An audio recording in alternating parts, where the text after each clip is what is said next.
Okay, cool. Yeah. So, all right. I'm Nicole Collins. I'm here with Cole Schiffer. I'm one of the music directors for KRLX, which is Carleton College's radio station, and I'm here with Cole Schiffer, who's one of the content directors. I don't know. I'm a first year, and today we're going to interview Avey Tare in St. Paul at his show at Amsterdam Bar Hall, and we're going to be interviewing his opening act, Lipsticism. I always mispronounce that. After him. So we're going to be interviewing him right as doors open, and then there's about 40 minutes between that and when the opening act starts. So we're going to try to get a quick interview with the opening act, and then we'll see how it goes from there.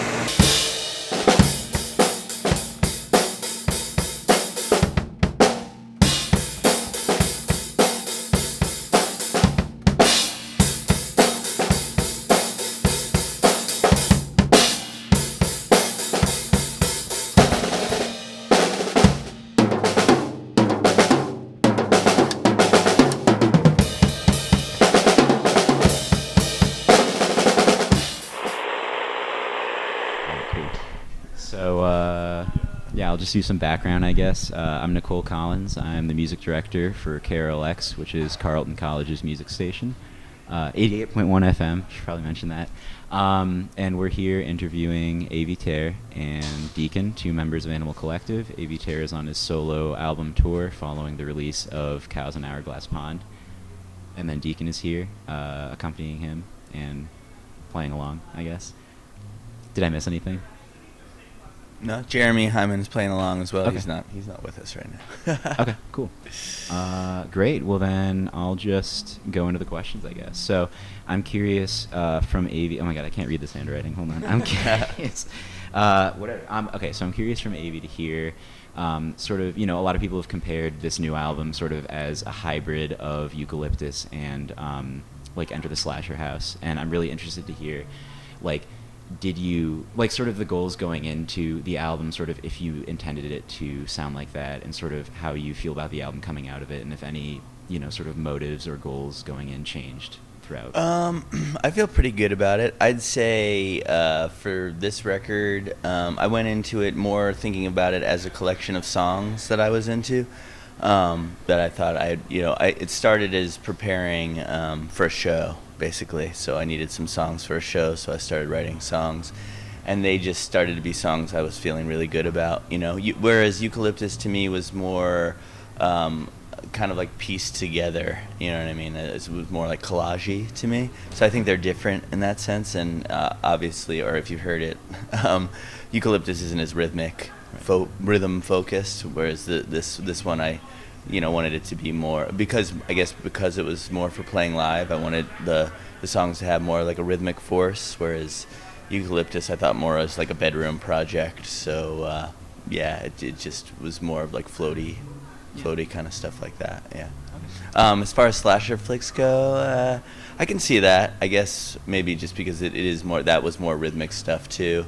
But it's definitely like less heavy, and less out crazy stuff to me, I guess, than Slasher Flicks was. And I guess from Deakin, I'm interested to know, in regards to this album and this tour, what your experience has been so far. What, I guess, so it's interesting. I'd like to know what is it like working with Avey in terms of your sound, and has that sort of influence where you want to go with your music and how your sounds work together, I guess. I mean, for this tour in particular, I feel like in some ways more than, to me this has been interesting because, even though in Animal Collective, obviously, if somebody's written a song, they kind of get to direct to some degree how it goes. I think we treat Animal Collective much more like a collaborative process, and this was very much like Dave wrote this record already. 95% of the parts I'm playing are really me just trying to come up with an approximation or a recreation of what he already did. So it's a different approach, and obviously just because I'm using a different guitar and my hands are different and slightly different pedals, things sound a bit different, and then they've kind of become my own just from jamming on the road. But it feels much more like I'm just trying to kind of I listened to the record and tried to really just come close to making it feel like I'm honoring what that space is, and that's very different to me than working together as working on Animal Collective stuff, for example. So awesome. Yeah. And so to Avey again, I also Yeah, so to confirm, I'd read that you recorded these songs before the Sung Tongs tour in March 2018. Yes. Right. So I'm. It was like January to March. But like before the Sung Tongs. Yeah. Yeah. And so I think like to my knowledge, this is the Sung Tongs tour was the most amount of times that you guys have sort of like played those songs for audiences, you know, in a row. And maybe I mean we went on a Sung Tongs tour. That was like one the longest tour we've actually ever done. Oh, okay. Of shows consecutively, U.S. tour. Yeah. So maybe not. Yeah. Okay. That might have been the longest, the most. But the songs were just coming together then. So Right. there were differences, and there was much more anarchy and chaos involved in those sets, and this was supposed to be more of like an approximation, or like Josh was saying about this tour, like of what Sung Tongs the record is, you know. So yeah, we tried to honor, you know, what the record was, basically. Yeah. And so do you think like that repetition, you know, specifically given how long ago the record came out, do you think that's influenced the sound you're trying to go for in future releases, or sort of how you approach that album in general and what you think of it? Sung Tongs? Yeah. That material. The experience and just doing that, it was just nice to be able to strip things down and, you know, just not have like not a barrier, but like a collection of other effects, and that could sort of like create so many steps away from 2 people or 4 people or 3 people, whereas like it's very easy to connect with 2 acoustic guitars. So in that sense, it was just like like any Animal Collective thing is sort of like an experiment in something. So it was an experiment in just trying to connect together again via 2 acoustic guitars. Okay, cool. And it's definitely something I would like to approach new Animal Collective stuff with, just to make sure, you know, it's always important that it feels like we're all connecting, you know? Right. Yeah. For sure. Yeah. And so this is more of a like a specific question, I guess, for both of you. But like one thing I have noticed, sort of like digging around online, is that you two, or you know, the collective in general, likes to use the Tascam 48. Sort of, is that like accurate? I not necessarily. No. Josh records more on computer, and gotcha. Okay. To some extent Noah as well. Brian has actually been stepping into the computer world. Gotcha. It's not something that I've ever done. I mean, I messed around with like GarageBand and stuff just for demos, but Gotcha. Okay. I've stuck pretty much just for demoing and stuff like that to tape. You know what I mean? Okay, cool. It hasn't really been since I was younger that I actually tried to record anything like really seriously on my own. This is me basically wanting to get back into that, and you know, I want all the processes that I'm a part of. I want to learn something as I'm like going, and I want it to be a challenge. So I think that was just the incentive really for using the Tascam again, because I wanted to become better at doing it and learn more about it, and but also just record a sweet record. Gotcha. Fair enough. Josh wants to talk more about his process or recording. I mean, you're asking really specifically about tape stuff, which I haven't recorded on. Okay, no problem. Yeah, that's just what came up on Wikipedia for like. It said that the most recent album was recorded on that. But yes, I use. It's a Tascam 48 8-track, half-inch reel-to-reel, and I've had it since we were in high school, and it's what I started recording on, and recorded Spirit They Gone on, and recorded most of Sung Tongs on, recorded Dance Vanity on, and have used it more recently just for certain tracking, like certain track effects. Like tape has a really great Vari Speed, probably the best pitch effect analog. So we've used it for that. On Painting With, we used it for certain bends and stuff like that. Yeah, it's just a handy tool. Sure, fair enough. One sec. Yeah, sorry, I guess I just like misunderstood from what I had read online. But okay, so I guess for both of you, sorry, these are really specific questions. Those are the best kind. That's fair. So I guess I'm curious if either of you have a song of yours, like either in your solo discography or in the Animal Collective discography, that you most enjoy like singing on your own, or the one that you most enjoyed like singing in, I guess. Like if you have a specific, because I know especially for Avey, like, you know, your voice is very distinctive, and many people sort of in terms of Animal Collective, point to your voice as a very distinctive feature of the group. And yeah, I guess I'm just interested if you have any songs that you most enjoy performing more than like singing. I mean, I kind of don't like playing it. I enjoy playing all of them, in a way, and singing all of them. For Animal Collective playing a lot, there's a lot of volume, and over the last few years we've started using in-ear monitors, and it's made it a lot easier to sing. Sometimes in the past I would have said like louder songs, are just harder to do. When we were on the Merriweather tour, it was just hard to sing a lot of those songs because we play at such a loud volume on stage, and use so many vocal effects and stuff like that. I kind of wish we had in-ear monitors back then. So something like Also Frightened, I would have been sort of like, oh man, this is a scary one to sing, But yeah, I like, I don't know, I can't really think of, I enjoyed singing a lot of the Sungtong songs. That's because most recently, and I'm enjoying singing a lot of these solo ones and the songs that we're playing. I feel like the songs where I feel like I have a lot of freedom vocally to kind of like add little nuances and stuff like that, and those are songs that maybe go at a slower pace, something like Banshee Beat or I don't know, Fireworks or something like that, or like a little bit more fun because I feel like I can change it up, The ones that are sort of locked in for me are maybe just more, they just go by faster or something like that. Okay, yeah. Yeah, I mean, for me, I'd say just in general, I'm enjoying singing more and more. I mean, using my voice is like, for me, at the pace that I move, a relatively newer feeling for me. I mean, I sang to some degree when I was in high school, but for most of the 2000s and even early 10s, I didn't really use my voice as much as these guys have, obviously. So now I just feel like it's like a whole new world that the more I do it, the more I'm psyched, and I feel like the more like I get into my own songwriting and kind of figure out how to like open up the songwriting process, I'm just getting more and more psyched. So I'd say in general, like I'm more psyched on singing the newer stuff, and the more comfortable I am with my voice and noting moments where we all sing together are kind of things I really enjoy. Like we did this stuff down in New Orleans last year, which was super fun, and just writing songs and feeling like Dave and I were kind of singing together was like a really just having not sang a lot in the early 2000s, it like felt like a really new thing and fun for me. So cool. Is that drowning out the sound? Okay. I think we're sort of getting toward the end of it, but one thing. So a lot of the themes on Spirit They're Gone, Spirit They Vanished is sort of like.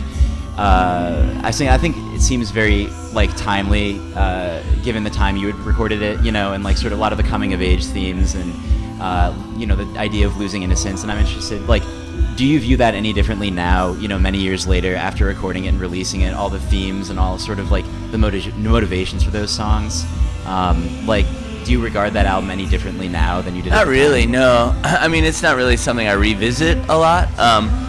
And it's interesting to play the little bits of songs that we played recently from that record. I kind of view and Animal Collective's albums to an extent, but I feel like my solo records more for me are like represent sort of like marks in time in my life. And sort of like being able to let certain things go, like in I guess a cathartic sort of way or that kind of thing. So. Yeah, I mean, that record will always be, like, mark that time in my life where I was kind of moving onward moving away from living in Maryland and Baltimore and opening up the new chapter in New York. So in that sense, it feels very different to everything that came after it for me. So, yeah, I still kind of look at it that way. A lot of it was, like, fictional to me, though, also, in a way, and, like, making these kind of, like, short stories. Because I was really connected to, like, creative writing and writing short stories back then more than I feel like I am just become more into writing songs. So that record will always be more sort of like these little kind of short stories in a way. Yeah, definitely. Okay, cool.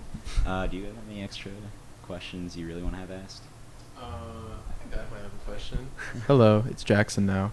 What's your title, Jackson? Oh, I'm an RF engineer, radio frequency, which is still a thing. I can't really hear myself. So I'm wondering, I've recently gotten into like acoustic ecology, which I think is like a part of like what you guys do, if I'm remembering correctly. Like environmental concerns through sound, basically, like highlighting certain aspects of like our world that will probably not be here in 20 years, right? I was wondering like if there are any like current projects going on or something like that, or maybe like where that came from, like what early influences might have like led you to that path. It's a very broad question, I'm sorry, but something like that.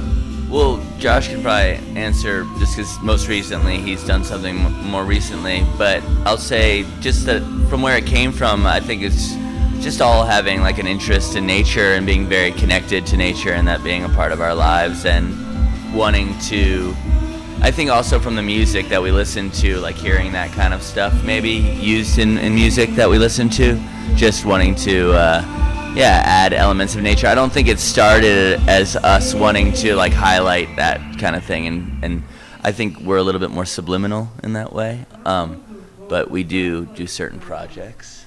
What are you talking about, the ocean track? Yeah, I feel like the interest in using those kinds of sounds came more just from like at a certain point in my youth, and I feel like probably for all of us there was just a realization that like the music you heard when you went out in the middle of the night and just listened to like cicadas going like in a cicada bloom or something, it's just an amazing sound, and like being able to realize that's as musical as like your favorite song. So to me that's like where an interest in using stuff like that, and then all of us meeting each other and finding different people brought different elements or strengths of that kind of stuff. So I just think that's a sensibility that grew from that, and I don't think it really had a conscious awareness of like I'm just really conscious right now of like how when I was even your guys' age and certainly younger, like we knew there was environmental concerns, but the sense that it was going to get fixed was pretty strong actually. And I'm finding myself like literally I'm going to start choking up. Like it's really hard to watch a world where I'm realizing that may not be happening, because I just grew up thinking it was going to happen. So I guess I'm like he's mentioning me and Brian recently like collaborated on a track that we gave to the Ocean Acidification Project, and I think it was kind of one of the first times that I've like thought about writing a song that kind of had like a very conscious environmental crisis sort of message in it, like pretty direct, and which I think I'm a little wary of getting into like direct political stuff with music or but at the same time feel like there's just certain things at this point that I just reading, but in terms of like the sonicness of it, I feel like it still just comes from like an interest in sort of the environment of like those types of sounds, and like how you can kind of like start to pull melodies out of things that initially just seem like the noise of nature, and suddenly you realize there's like a song in there. So I don't know. Thank you for that. I do have one last question. Okay. Odd question. Do you guys have any plans to release your Auto Mind stuff properly? No. Okay. That's hard to say. Never say that. There's only a 7-inch. There's nothing else that was ever done. We have one live show that I think Brian has like released or posted or made a mix. YouTube video, yeah. A song of. I don't think that full show is to our standards like something we'd actually want to put out into the world maybe, but it's possible that the 7-inch might get out there. Okay. Yeah. Cool. I think those were all the questions I had. Thanks so much for doing this. Yeah. Thank you guys.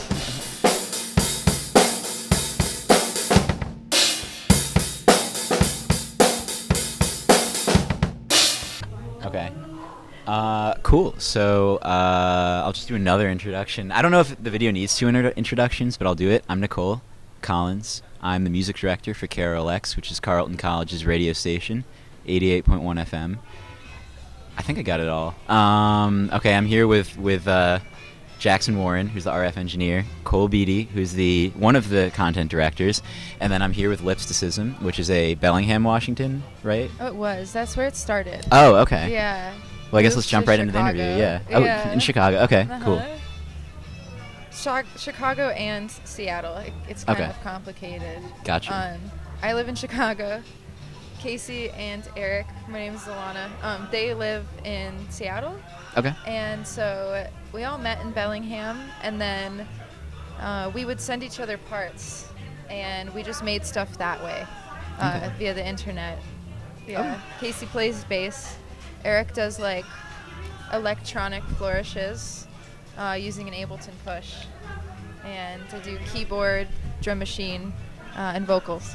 All right. Yeah. Okay, not to be that person, but can we do pronouns real quick for everyone? Oh yeah. Okay. I'm glad that you asked that. Yeah. She or her, hers. Yeah. She. He, him. He, him. All right, cool. And I'm she, her. So, oh, wait, I have to get my questions out. I don't have them. Okay. Let's just freestyle this. Okay. So, yeah, I think you had talked about it a little bit before the interview, but I'm interested to hear, like, and you talked about it a little bit here, but, like, so how did you guys get your start? Sorry, broad question, but... Broad question, yeah. You want to go for it? Sure. Yeah. I pressed a button. Am I still getting picked up? All right, here we go. So you should tell the beginning story, Eric. You know the best of the origins. I know the end. I know how the super team came together, how the Power Rangers became the robot. That's the part where I came in, but I don't know what the original story is. That's good imagery. I So, like it. am I going to tell Alana's story? Yeah. Is that okay? Go for it. Yeah. I just felt like it should be shared. Yeah, so I started to make music, or I think it might have been closer to sound art. I had never had music lessons or anything, but I've always really loved music, so I downloaded Logic Pro, and I would put like samples in and mess them up a lot, and then record vocals. And I did that for a couple years. It got like, it was very like ambient and amorphous at first, and then I think that I always really wanted like a pop element in there, so I learned how to do that more so. I made an album using only like software synthesizers, vocals and samples on the computer. Then I felt kind of like stuck in the computer, my shoulders hurt. And then I wanted to try some gear, so I bought a synth and a drum machine. And then I think it's time for the next part of the story to be told. Yeah. I mean, so I was out here. Alana was showing me songs, and I thought, I think some bass guitar would be a good addition to this. Use a little low end, add to the funk of these songs and the groove. So I was working on that a little bit, but I'm not a very good bass player. So I realized quickly that this might be a problem. I might be able to come up with a few lines, but I don't know if I'd be able to play them. And so I got a synthesizer I was going to use for this show. I mean, yeah, this band basically came together. I mean, I consider this Alana's project still. I mean, we haven't necessarily talked about this that much, but I mean, I think, my position in the band is tentative. It's a show-by-show basis. I was going to use the synth. It ended up breaking, so now I'm using the push. And then Casey. I just weaseled my way into the show because Eric was like, asked me if I could do something else so he could fly out, and I was like, no, I just want to do what you're doing. And he was like, okay. And I was like, oh, that's sick. That worked out really well for me. So here I am doing the bass. Yep. And doing a great job at it, might I add. Likewise. Oh, thanks. All right, cool. So I guess along with that, so you guys originated in Bellingham. Okay, so I'm interested, I guess specifically for Alana, but I guess the rest of everybody too. But like, I'm just curious, sort of like reading that, I guess knowing sort of somewhat the Pacific Northwest music scene being very like white, male dominated, like, I don't know, microphones, Modest Mouse, Built to Spill, that sort of thing. What was it like sort of navigating that music scene as, a woman in music? That was the weirdest way I could have phrased that, but yeah. Oh, thanks. Yeah. Well, Bellingham, I think, has a pretty welcoming and open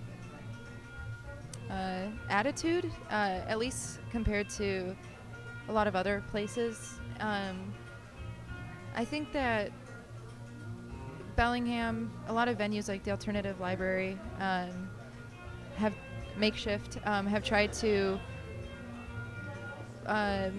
facilitate like spaces for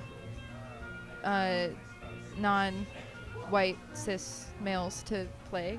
Yeah, and so I felt fortunate, but I think I still felt the kind of like universal, or maybe not universal, but just the like dominance of males, like white males in electronic music. And yeah, I'd have to think more about how that's like influenced how I've felt going about like this project. But yeah, as far as Bellingham, that's my thoughts. I haven't been there in a few years. Yeah, but that's how it was.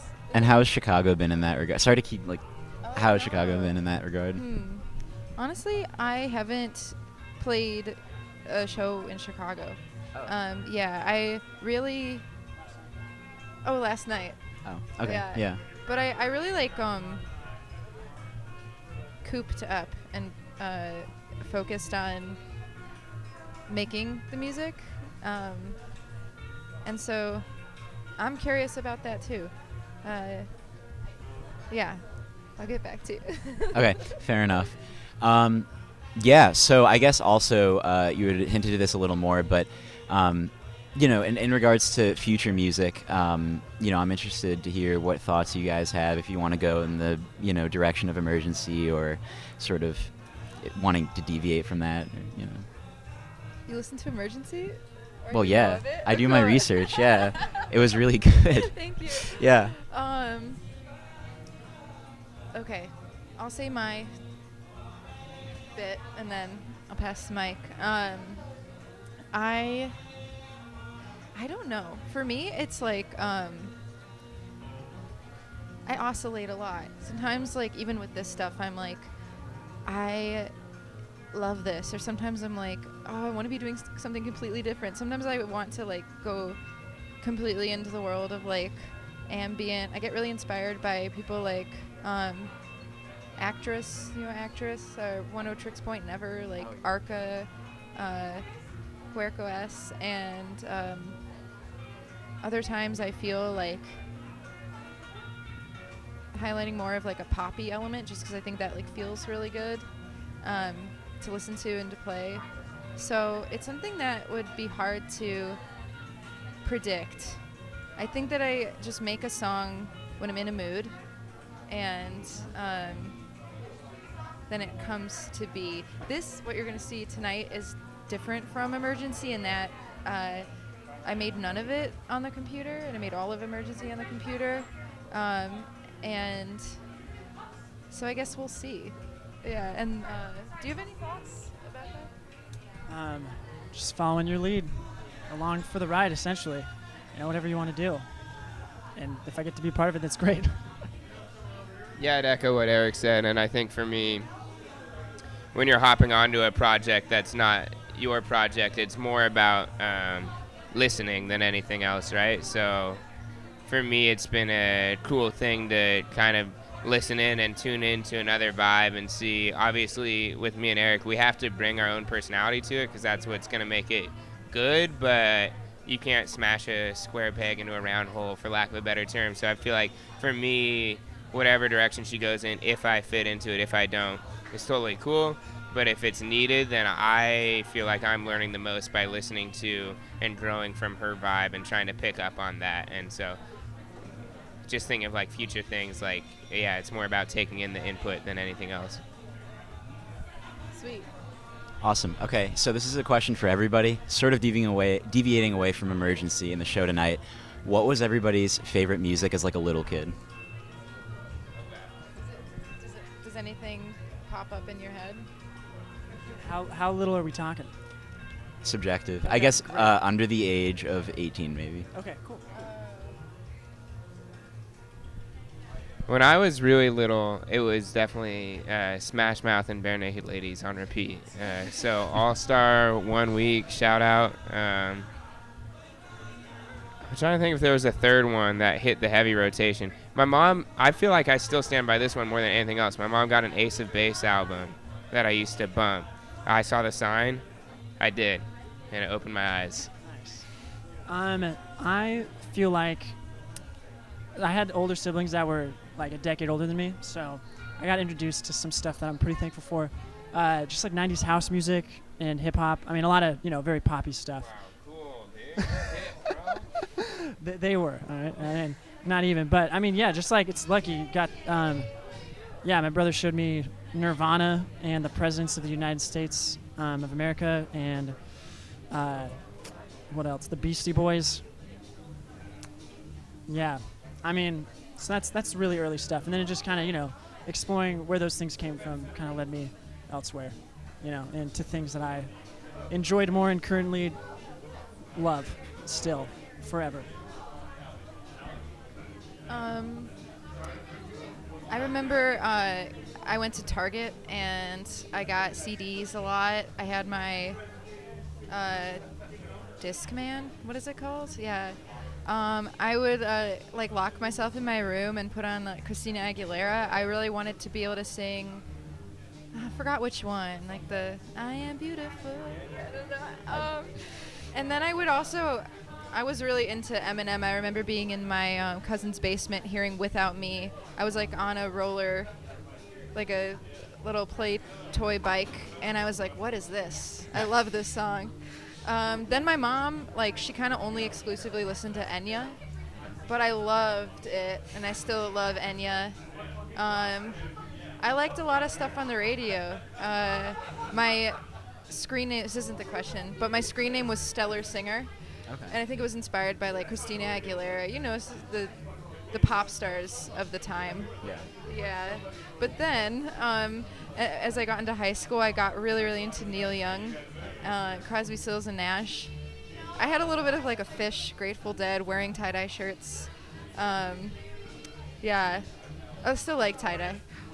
But, yeah, that's what I liked in high school. Okay, cool. Okay. This may be putting you guys on the spot, but try to describe your music without using genre names. I love that question.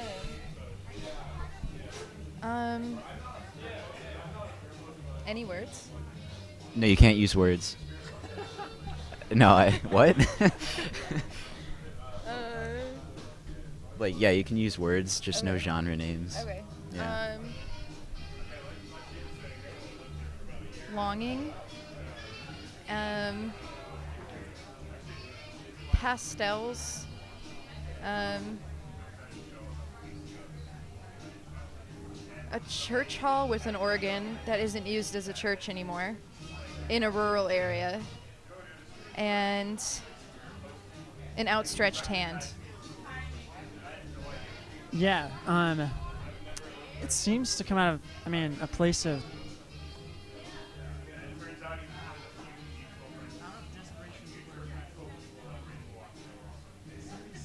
Wait, you might have to turn your mic down. How about now? Better? Okay, great. Yeah, it's interesting. I feel like outstretched hand really captures it well. Yeah, this. I think a longing for life to continue forever, and I'd say it's kind of purple. I think it's kind of groovy, kind of dreamy, kind of catchy. A little fun. Emotional. We hope, right? Is that what we want as music makers? Your turn.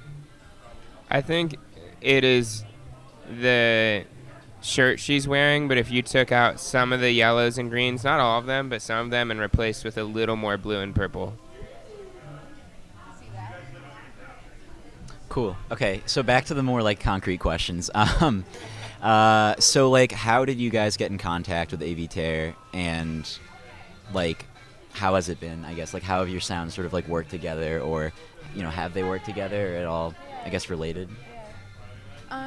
Well, they actually played a DJ set at the school that we went to, Western Washington University, and I met them there and just got to chat, and then I saw them at a few other shows, and we just were chatting and then talking about music, and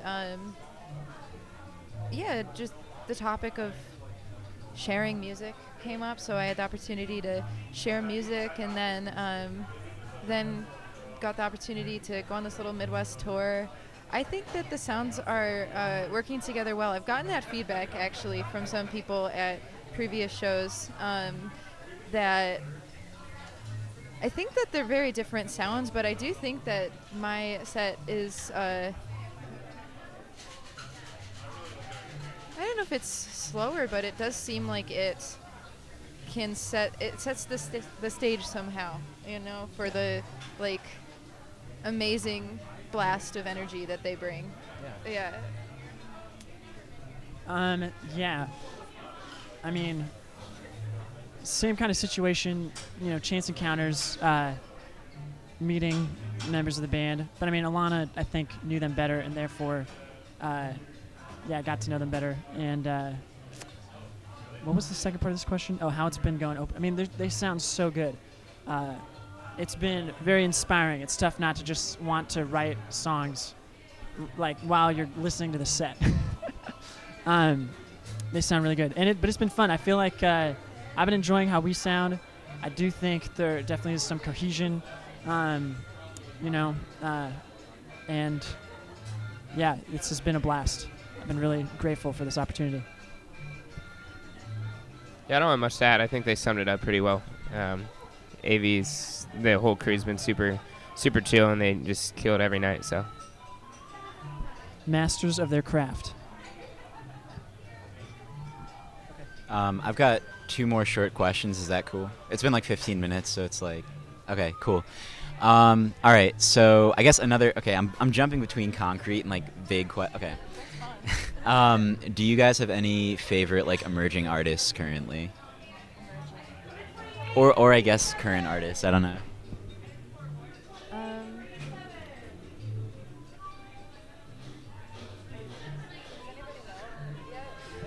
Stuff. I feel really behind the times right now. I'm gonna have to rack my brain a little bit. What about like past 5 years maybe? Some people come to mind. Okay. I like Yeji. Okay. Yeah. Yeji? Yeah. I like want to take my phone out to look up the name of this person. Go ahead, yeah. Okay. It's not like, Okay. you know, it's fine. Yeah. I'd say Jessica Pratt is really great. Second that. Yeah. I've been really enjoying the Girlpool album that came out this year and their whole discography. Oh, okay, I know her name. Anna Roxanne. She's on Leaving Records. It's really, really ethereal and unique.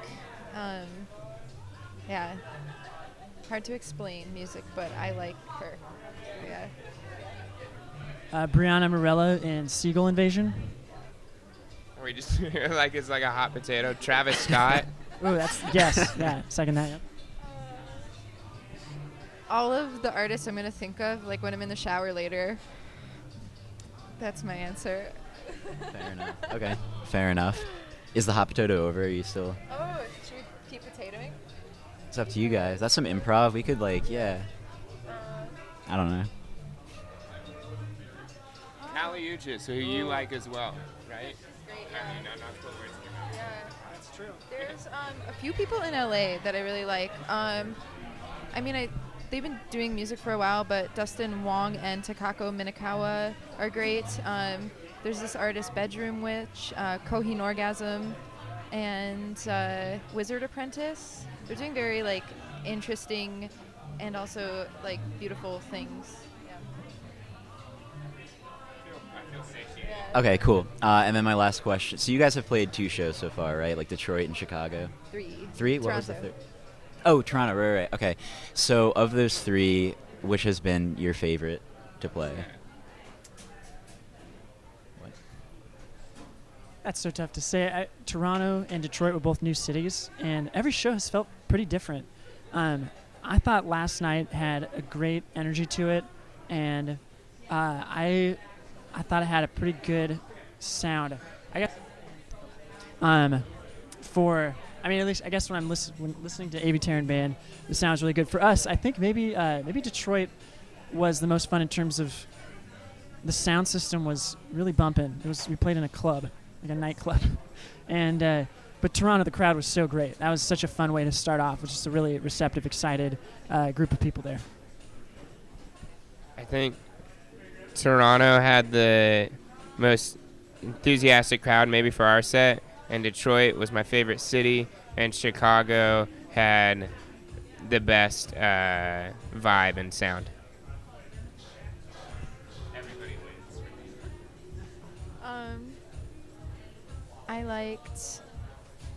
I liked how it felt to play last night's show the best, and then I liked how it felt after in Toronto the best. Yeah. This song reminds me that Kate Tronada is a great artist, as is Shinichi Atobi. Cool. Those were all my questions. Do you guys have any or do you want to say? Do you have any like closing remarks? I don't know. My inner journalist is coming out, but like, I don't know. You know. I'll pass. Closing remarks.